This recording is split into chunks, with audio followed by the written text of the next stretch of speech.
right, we rolling? Hey, welcome back to the show.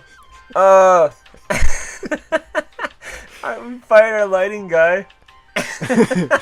Hey, he did his best. Yeah. He was, Hey, welcome back to Movie Explosion. Yeah. So you know the theme song to the 4th of July? That was pretty much what this movie was, except for all the action. But it was still pretty great. Yeah, this is called The Patriot with Steven Seagal from 1998. Yeah, not the Mel Gibson Patriot. It was Montana with naive Americans, and they're all patriotic. They love America, which is the way that it truly should be. Love that. And kind of is. Love that. Yeah. Steven Seagal plays a manly horse riding man who's humane to animals. He's a father and a doctor, and he's a holistic medicine man who's not holistic because he's not.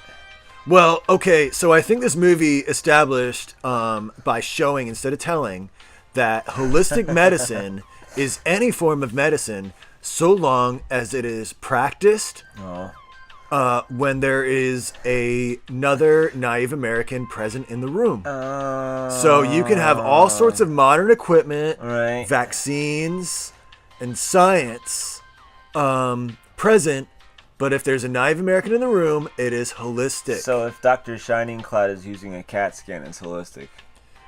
Alright, in this movie... I'm still tired from the movie. Yeah, I forgot most of it. So in this movie, Steven Seagal is like this guy, and he's doing this thing, and him and his daughter, this whisper all the time. Hey, Dad, can I have some pancakes? Yeah. Sure, daughter. Have some fucking pancakes. So she's like, Daddy, I love you. This isn't a talk like it's a 1970s slasher film with little creepy girl. If you talk louder than Steven Seagal, you're off the picture. Yeah, that's why I got the part. And Steven Seagal wore the biggest red shirt ever made in this movie. It was never washed. You could tell that it was a brand new shirt, freaking blindingly red. And he also wore a red scarf. So I think that the red was supposed to be symbolic of something. Yes, Christmas. So there is this militia group, and they're like, "Make America great again!" And they're like, "We're gonna shoot all the FBI and the TFA that's outside of our house." But instead they go, "You know what? I'll eat this stuff called Nom 37, which is like this poison, and then I want to spit it on people, and it'll cause the movie Outbreak to happen." And you can be in the movie Outbreak. Yes, it was Outbreak. That was what we saw, except it was the Patriot. Yeah.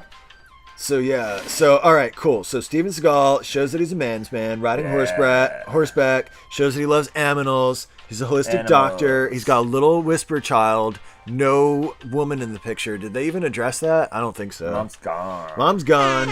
So this is like a Disney film.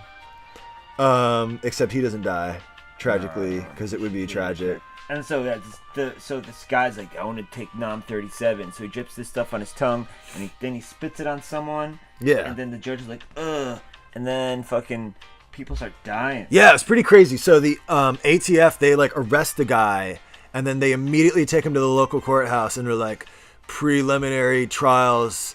Like at the local courthouse, like the U.S. Marshals take him. This is like a federal thing, and they take him to like this dumpy courthouse that's like probably used to be a church or something. And he spits at the judge, and the judge is like, "Ew, gross." And then they put him in like these cages that are like a pirate brig in the basement. But this is Montana, so it's like really modern. I don't know. So that was kind of what was happening in the movie. People were like, bleh, bleh.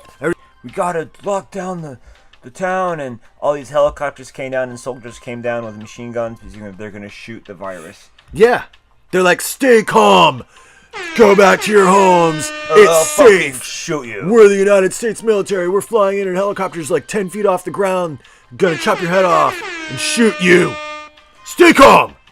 But Steven Seagal, he like has this one-sided conversation, so it was like just like our number one favorite actor slash director slash architect, real estate agent, whatever the fuck his job is. His day job. His mythical other job. His day job, he's the best. The best. One-sided Cavo, Neil Breen, and then the guy like hangs up from the one-sided Cavo and he has another one, and he's like, "This is not a drill. Contain that shit." And then they have Flight of the Valkyries in the town. They're like, yeah. And everybody in town had a summer cold. I had a summer cold last week. Fuck that. So this militia leader's in jail is like, "I want the antidote." Because, you know, he's a really honorable guy who's going to go out killing the man, you know, but he's just like, "No, I want the antidote." And turns out the antidote is in the blood of the daughter of Steven Seagal. Yeah, that's right. Who else would it be? Right. Yeah, so like, Steven Seagal, he's like, "We gotta find the cure. We gotta detox the virus. Oh my God. And we gotta save the town to save the world, because the world is gonna become infected." Money, what did I tell you about saving the world? I'm sorry, Daddy. Money. Money Rose! What did I tell you about coming home late, girl? Sorry, we got a little sidetracked from probably like our number 2 favorite movie. The Incubus. Yes. Starring a Florida University drama club. Yes, they were great. I love The Incubator. Yeah. That was a great film. Oh, so much stuff happened in this movie. That's the close-up fighting with Steven Seagal can't run anymore. So Steven Seagal brings his daughter to the fucking Native Americans in the fields, and he's like, "You watch my daughter."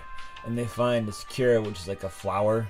Yeah, the flowers. And so they just have these soldiers walking in the field going, "Oh, let's get some flowers. It's the cure." And they just kind of sprinkle over the town. And then it was like slow motion. Army guys in hazmat suits frolicking through a field and picking flowers. That's where the up whole off movie, the ground. If you think about and it, they're stuffing them in like pillowcases. There's lots of cool death scenes. Like there's a screwdriver through the head. Yeah. And then there's like a murder scene. Like the militia takes out the whole town. Yeah, and he kicks that one guy, and his ass falls through the door. Oh yeah, there's a wall or a door, and he kind of like just lazily pushes him, and he just kind of like falls through it, and you can tell it's a false wall, and it's like eh. Yeah, but I mean, come on. If Steven Seagal were really to push somebody that hard, I mean, it would kill him. So at the end, it's all good because there's flowers raining down in the town, and the little girl gets a fucking pony. Yeah. Or a miniature horse. Or yeah, the fucking dogs. And the helicopter's like, "Citizens, you're liberated. Everything is fine. The flowers are coming down from the sky. Here's a pony." That happened. It did. That Bane wasn't there. That happened. That Bane wasn't around. But the helicopters did say, like, "You're liberated, people of Montana. Blah, blah, blah." Yeah. All of Montana. You are free. These petals are yours. These are petals from the sky, which cures diseases. Breathe them in. Breathe them in. Speaking of Steven Seagal, this movie sucks. There's a movie that just came out like a few weeks ago with Mike Tyson called The China Salesman. All right. I'm aware of this movie. I didn't know that it had a name. Yeah, it's called The China Salesman. And it's about this guy who's an actual Asian actor, and he's the China salesman. Wait, he's selling Chinese organs. Well, I think he's just Chinese and he's a salesman. Well, Steven Seagal is in this movie with Mike Tyson. Yeah. And I feel like it's filmed after, and they made a real movie. Then like, well, let's get Mike Tyson and Steven Seagal in some scene. And it's like, it looks amazing. Yeah. And I don't know, and I looked up, it's places like in Denver, and like New York, and like Los Angeles. And if you ever find the China salesman. So places where like pot's legal and prostitution. Yeah. It's like when you say that you're running like a 5K. Yeah. And it's like, yeah, you ran 5 something. 5 yards. Yeah, pussy. That's how it works. I ran a 5K race this weekend. I paid $40 and I got a t-shirt. I shit my pants while I went jogging. I'm a fucking hero. That's what they do. They run and they shit their pants. If you go to a fucking marathon, you're gonna watch these fucking people shit their pants. Like, oh my god. If I do anything long enough where I shit my pants, I'm stopping what I'm doing and I'm taking a shit. Do they really have skating marathons with like ice skates, roller skates, Probably not. hockey gear? Not ice skates, because they have like make a rink that's like 2 miles long. Yeah. Think about it. That burp, I'm gonna throw up. Tried. Alright, I forgot everything about this movie except that it sucked. Steven Seagal is fat, which is fine to be fat, but if you're an action hero, you should be kind of in shape, right? Hey, so okay, I agree with the being in shape if you're an action hero, but you know he makes it work, and the movie didn't go on too long. No. I mean, I did text a couple people, and I checked my MySpace. I checked that I ate some burritos and my. Oh yeah. Whoa, that happened during the movie? Yeah. Okay, so the movie was a little bit long. That kind of the eating in the middle of it without pausing the movie, like treating it like an intermission, is actually something that I would recommend. So go see this movie on VHS if you can find it. It's on YouTube for free. Don't pay for it. All right. All right.